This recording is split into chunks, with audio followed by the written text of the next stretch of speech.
Hello, welcome to this video on Dhammapada, chapter 5, verse 9, verse 68 in the consecutive numbering. Before I get into this, I want to apologize for and correct a mistake. In the earlier typescript I had up for you, in the earlier analysis, there was an error. I said, that indeed when done is not good. Cross out the in, which I'm doing now. That deed when done. That deed when done is not good. So the indeed in the previous version was an error. But now we go up to 5.9. Here we are. And it's reflected now in 5.9. That deed when done is good. So, tanchakamang katam sadhu yankatva nanu tappati yassapatito sumano vipakam patisevati.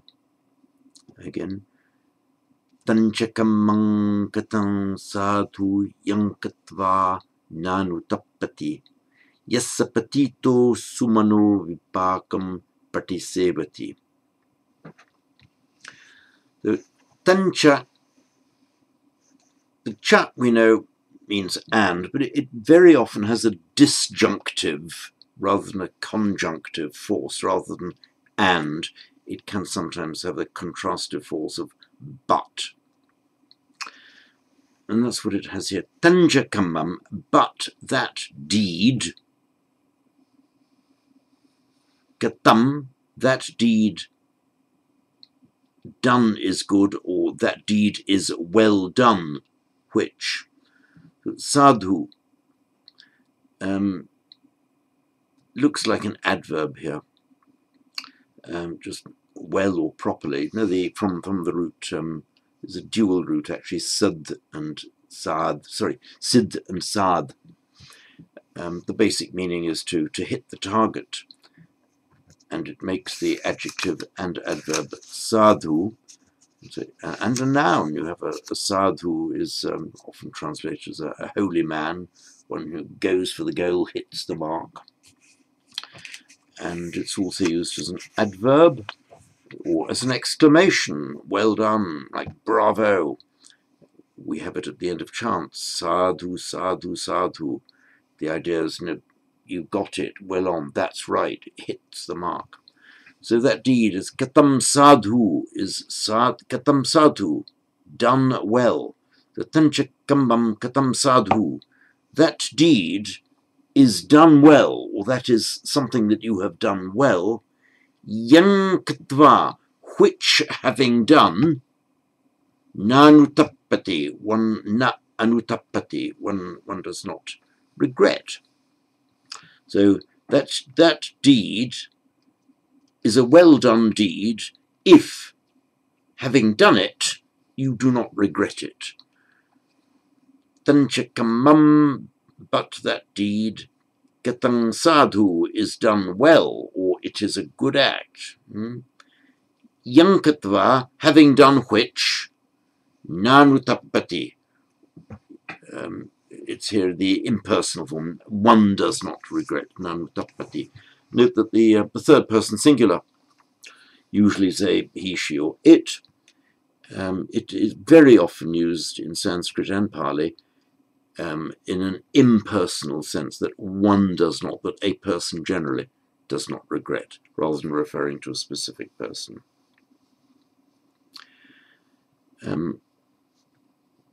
Yassa patito sumano vipakam patisevati. Yessa, of which the result of which is, yessa,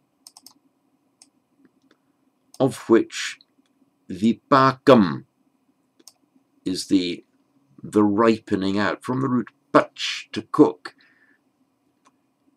and vipach literally to cook out, or to ripen, to become mature. So that deed is well done, which one does not regret, and yassa vipakam, whose result, whose maturing, patisevati, here one experiences, patito sumano, pleased and happy. This sumano is easy enough. Let me just go to iPad screen. Oops. So we have manas, meaning generally mind. In Sanskrit, it is a consonant declension now, in the sense that the stem ends in a consonant. And so also in Pali, for example, we have as well. So the instrumental is manasa. We have that in verse 1, chapter 1, verse 1 of the, and verse 2 as well, of the Dhammapada. Manasa che padutena bahasativa karutiva. If one bahasativa karutiva either acts or speaks, manasa padutena, with a hostile, with a padutena, made bad, literally, but it's manasa. In Pali, mana, particularly if it's the last element in a compound adjective, will often become just an ordinary a ending.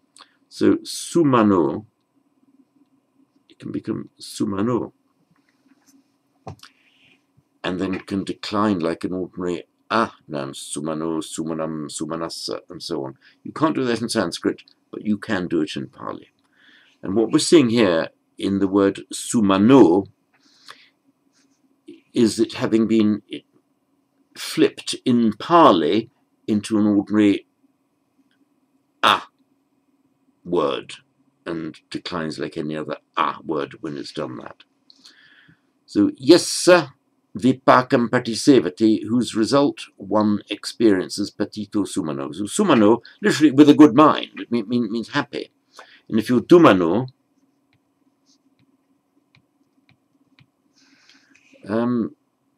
unhappy. In fact, we have in Sanskrit it's durmanas, literally bad-minded, unhappy, any kind of bad mental state, durmanas.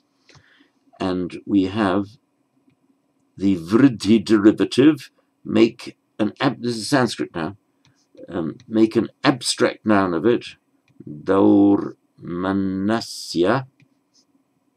Daurmanasya, literally bad-mindedness, an unhappy state, a bad mental state, misery. And in Pali, that is domanassa. And we have that in the Four Noble Truths, parideva domanassa, and so on. So here we are, sumano, dumano. So if you're sumano, there you are, you're in a good mental state.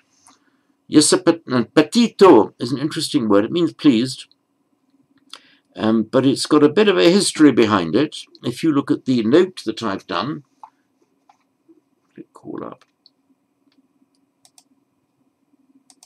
There we are. Prati e to go, prati e. There we are, to return or to come back to something. Also to fall back on something, to rely on it.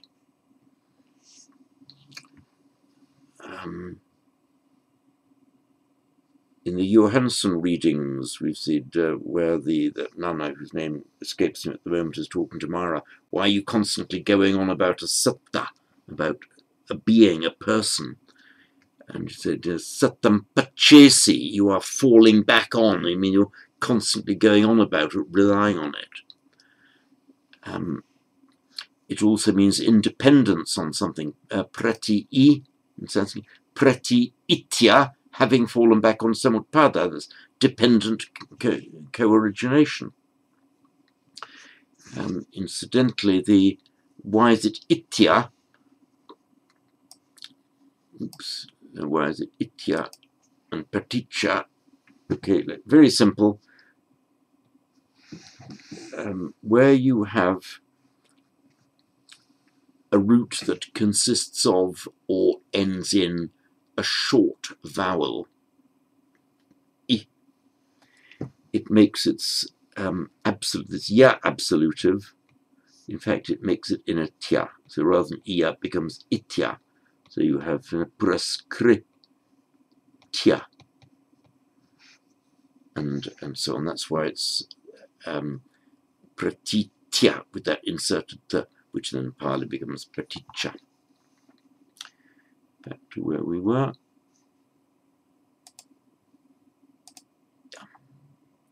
So basically it has the idea of relying on, falling back on, leaning on. So the past participle in Pali patito, in Sanskrit would be pratito. You're kind of where you want to be, or leaning back where you want. I'm patito, kind of leaning back where I want to be in a safe spot, safe and happy spot. So yassa patito sumano, so yassa vipakam patisevati, whose result one experiences patito sumano, pleased and happy.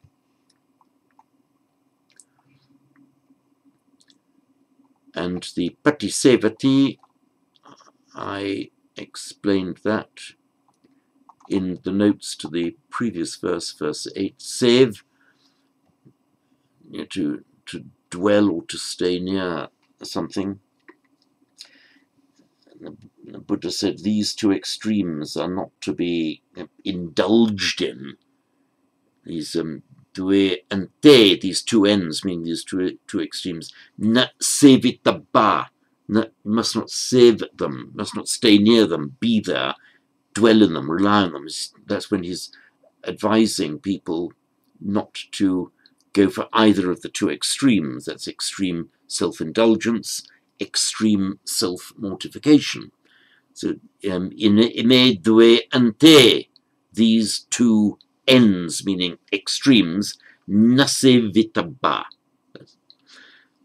That's the basic meaning of save. Now with pratisev, in Pali pratisev, it's where you have been engaging in something, dwelling in it, being near it, and then pratisev, it comes back to do the same to you. It's this meaning of prati, the idea of in return, counter, back to you.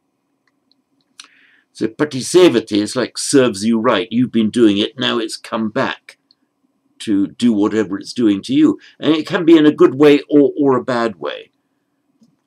In English, we talk about it serves you right. That's something evil you've done, then comes back to hurt you. That's in a bad sense, but also in a good sense. You can, yes, patito sumano vipakam patisevati, he who kind of counter experiences, or the result comes back to him. It's the karma, the karmic effect of what you've done. Patisevati is the experiencing of the vipakam, the experiencing of the ripening. So I will read that for you once more. Tancha kamang katan sadhu yankatva nanutappati yassapatito sumano vipakam patisevati. I just want to check that I had...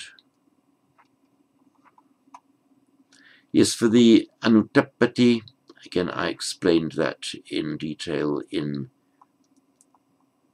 the previous verse. That's 58/67. Good, so that's it for chapter 5, verse 9.